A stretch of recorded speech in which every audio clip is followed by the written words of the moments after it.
Bonjour et bienvenue dans cette nouvelle vidéo. On commence cette vidéo avec une pénurie de café. Un peu de café. Et une pénurie de ricoré. Oups. C'est dingue hein, quand même. Je suis obligée d'ouvrir ça d'une main pour que vous me croyiez sur parole. Voilà.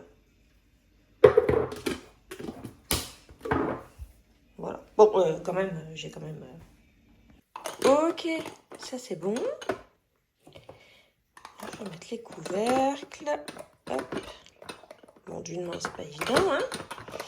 D'une main, c'est pas évident. Et puis, je vais mettre ça au frigo. Et je vais passer... Enfin, je vais nettoyer mon frigo parce que franchement, non, là, c'est pas possible. Là. Non, c'est pas possible. Pas mon frigo. Aussi cradin. Et voilà, mon frigo est rangé. Donc, comme vous pouvez le voir, hier, j'ai pas cuit tous les... toutes les escalopes. Je les ferai cuire pour ce midi. Il reste des pâtes d'hier soir. Je m'excuse, hier soir, j'ai pas filmé ce qu'on a mangé. Mais, enfin, voilà. Et voilà, donc du coup, il reste ça. Les saucisses blanches, je les ferai cuire aujourd'hui. Les carottes... Je pense que je vais les râper aujourd'hui, ça nous fera une entrée. Je ferai cuire du riz pour aller avec le chorizo. Et voilà. Et ensuite, on va commencer à improviser. Et bien évidemment, je vous montrerai tout ça en vidéo. Ce midi, c'est le restant du poulet pané d'hier. Ça sent trop bon, la chapelure avec l'oridon et tout ça dedans. Ça sent vraiment super bon. J'ai fait cuire du riz et j'ai terminé la bouette. Je ne sais pas si j'aurai assez de... Enfin, il va rester un peu de riz. J'aurais voulu faire le riz au chorizo, mais je crois que j'en aurai pas assez. Mais c'est pas grave. Il en restera quand même pour Valentin, parce que Valentin préfère largement le riz aux pâtes. Hop. Voilà, je vais mettre encore un peu moins fort. Tac. Donc, riz, poulet et il reste des pâtes d'hier soir qu'on mangera avec. Soit ce sera du riz, soit ce sera des pâtes.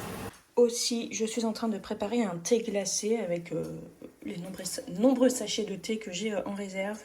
Celui-là, c'est du thé noir pêche mangue. Il est très bien pour faire du thé glacé. Et j'ai mis un peu de sucre dedans. J'ai mis celui-ci. Le même que pour les yaourts. Voilà. Je vais laisser infuser un petit peu plus longtemps quand même. Et ensuite, je le laisserai revenir à température ambiante. Et ensuite, je vais le mettre au frigo. Donc ça, on pourra le manger, on pourra le boire à partir de demain.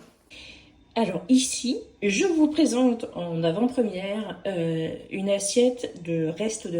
C'est-à-dire qu'ici, il y a les restes de l'assiette de Margot et les restes de l'assiette de de Thibaut. Voilà, j'ai tout rassemblé dans la même assiette et je vais mettre un film par-dessus. Et voilà, cette assiette ira à qui la voudra et en général, c'est moi qui la mange. Ce qui me dérangeait absolument pas. Hein. Voilà, donc c'est pas des aliments qui ont été mâchonnés, c'est pas des trucs, voilà, là il y a juste du ketchup là dans les pâtes de Margot, là il y a du poulet qui a pas été mangé, enfin voilà, je mange pas les trucs pré-mâchés, mais voilà. Donc ça, je jette pas, même si c'est l'assiette de quelqu'un d'autre, si c'est l'assiette de quelqu'un d'autre, ce sont mes enfants, voilà. Comme je dis, ça n'a pas été mâché. Après, je comprends que certaines personnes, eux, ils peuvent pas, mais voilà, du coup, j'ai tout mis ensemble. Et voilà, je ferai réchauffer ça. Et bon, la plaque est sale, hein, je vais la nettoyer, ça me stresse de voir ça. Et ici, il reste le riz. Et donc, le riz, je vais le faire revenir avec un petit peu de petits pois et du chorizo qu'il reste à la poêle pour en faire du riz au chorizo, quoi. Voilà. Je vais le faire tout de suite, comme ça, après je nettoierai ma poêle et je serai tranquille. Donc ça, hop, frigo, je vais mettre une autre assiette par-dessus pour pas utiliser de film plastique, rien du tout, parce qu'il faut quand même que ce soit couvert pour bien garder les restes. Et puis voilà. Et ça, alors, pas du tout refroidi ça. Du coup, je fais revenir un petit peu le chorizo, voilà. J'ai pas mis de graisse dans le fond, mais là ça rend la graisse, je vais la garder pour faire frire le riz et le colorer aussi. Et ici, j'ai mis quelques petits pois avec de l'eau chaude de ma bouilloire pour les faire décongeler un petit peu. Et je vais les mettre là-dedans aussi. J'aurais bien mis des oignons, mais comme Valentin va en manger, voilà, je ne mets pas d'oignons. Ça sent trop bon. Et voilà, du coup, ça donne ça. Bon, j'ai tout remis dans la casserole, hein, parce que sinon, c'était vraiment galère pour mélanger. Mais voilà, ça donne ça. Et puis, c'est tout simple. Donc là, j'ai éteint le feu. Je vais refermer. Hop, c'est juste pour que les petits pois cuisent un petit peu plus et que ça fasse pas cru, en fait, quand on va le manger. Et une fois que ce sera refroidi, je mettrai ça au frigo. Allez, petit coup de rangement. Alors là, je suis en train de préparer le flan pâtissier que je vais faire avec une pâte feuilletée.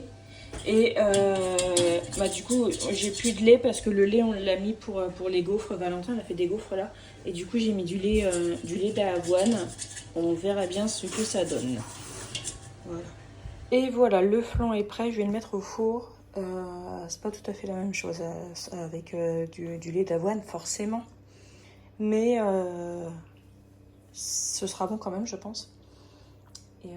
Et voilà, moi j'aurais bien mis des fruits dedans, genre des pêches, des abricots au sirop, mais j'ai pas. Donc du coup, c'est nature, ce sera bien aussi. Et puis peut-être que je mettrai de la confiture sur le dessus. Ah mais je crois que j'ai plus de confiture. Parce que faire fondre un petit peu de confiture pour mettre dessus, c'est bien, ça fait un petit nappage, mais j'en ai plus. Donc, je verrai bien. Alors, ça c'est la récolte de fraises du jour, il y en a 11. Et ça, c'est des gaufres. Là, j'ai sorti les d'autres cabillaud qu'il y avait au congèle depuis un petit bout de temps. Et voilà, bon, du coup, c'est trop petit. Le bac, je vais mettre, enfin, le plat, je vais mettre dans un autre plat et je vais filmer pour que ça décongèle. Et je les ferai avec des céréales, des cornflakes parce que j'en ai.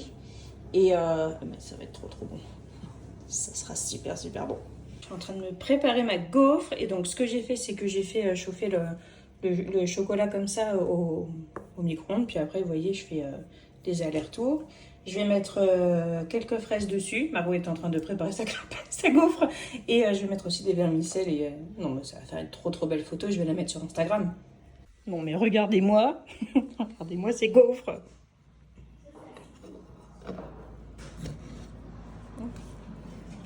À côté de ça, moi, j'ai mes deux garçons. Ils ont mangé sans rien dessus. Ça, c'est les gaufres de Margot, préparées par elle-même. Parce que surtout, j'avais très envie de faire cette garniture. Oui, c'est beau. J'ai cherché l'assiette. Oui, va chercher l'assiette. Du coup, j'ai fait avec ces trois-là pour les vermicelles et le chocolat. Oui, c'est des trucs, on a trouvé ça chez... mais pas celui-là. Chez Noz, voilà. Pas celui-là. Ouais. C'est maman qui a tiré celui-là. Oui. J'avais acheté ça il y a un bout de temps. Et puis en fait, il avait été cassé. Et du coup, c'est bien pratique. Et du coup, je l'ai rempoté avec les trucs que j'avais trouvés chez nous. Voilà. Les vermicelles, ça fait tout de suite plus festif. J'allais dire, même si c'est qu'une gaufre avec de la pâte à tartiner dessus, non, en fait, quand même, c'est pas qu'une gaufre, quoi. C'est une gaufre et tout le monde n'a pas la chance d'en avoir. Donc, du coup, voilà. Là, je vais préparer une tarte avec des quetchs. Donc, c'est des quetchs de l'an dernier qu'on avait mis au congèle. J'ai donc préparé un appareil avec du sucre vanillé, de la crème entière, 30 centilitres de crème entière plus exactement, et 3 œufs. Voilà, je vais bien mélanger. Bon, là, je suis de la main gauche, donc je vais rien réussir à faire du tout parce que je suis absolument pas gauchère du tout. Et je vais mettre ça sur la pâte. Voilà, comme ça nous fera un dessert, une collation, un goûter, un truc en plus. Voilà, il y a déjà presque plus de gaufres. Le flan, il est ici. Voilà, donc il n'a pas tout à fait la même couleur que d'habitude. Je vais rien dire du tout, on verra bien ce que mon mari dit. Pour ce soir, du coup, il va y avoir le riz au chorizo. Je suis en train de faire chauffer de l'eau pour finir de cuire, enfin pour terminer ce fond de pâte. C'est des linguines, ça Thibaut il aime bien. Et je vais cuire, le frigo il était resté presque ouvert. Je vais cuire, les saucisses blanches. Et il y aura ça aussi à finir ce soir. Voilà. Tac. Et donc, ça, c'est le poisson. J'avais pas de place pour le mettre ailleurs avant. Et du coup, je vais le mettre. Voilà. Là. Yop. Ça se remplit pour se revider aussitôt. Du coup, là, je fais cuire les saucisses. Donc, je les ai mises là, juste à côté. Voilà. Dans mon four. Alors, est-ce que j'ai peur qu'il y ait un transfert d'odeur? Qui vivra verra. Je ne sais pas. J'ai envie de dire non. On verra bien. Mais c'est parce que, en fait, je peux mettre en route soit tout le four, soit une partie, soit une autre partie. Et du coup, j'ai mis qu'une partie. Donc, on verra bien. De toute façon, ça ne va pas rester longtemps.